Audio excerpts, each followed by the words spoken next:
সম্প্রতি Dubai police এবং সংযুক্ত আরব আমিরাত UAE কর্তৃপক্ষ প্রবাসীদের জন্য বেশ কিছু গুরুত্বপূর্ণ সতর্কতা ও নতুন নির্দেশনা জারি করেছে।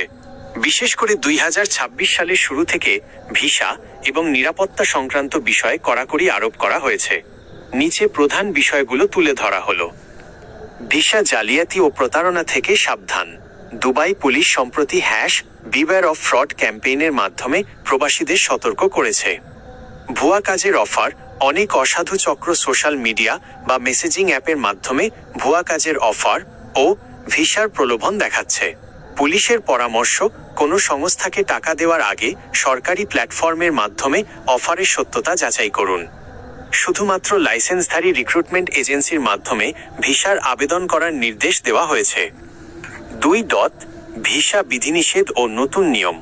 2026 সালের জানুয়ারি থেকে বাংলাদেশ সহ 9টি দেশের নাগরিকদের ওপর অস্থায়ী ভিসা বিধিনিষেধের খবর বিভিন্ন গণমাধ্যমে প্রকাশিত হয়েছে। কারা আওতায়?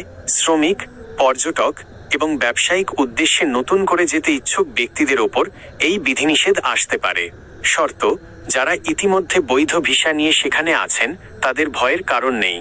তবে যারা নতুন ভিসার জন্য আবেদন করবেন তাদের ক্ষেত্রে কঠোর নিরাপত্তা যাচাই সিকিউরিটি স্ক্রিনিং করা হতে পারে।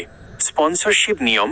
পরিবারের সদস্যদের স্পন্সর করতে হলে এখন নির্দিষ্ট মাসিক বেতনের সীমা, যেমন নিকটাত্মীয়ের জন্য 4000 দিরহাম, কঠোরভাবে পালন করতে হবে।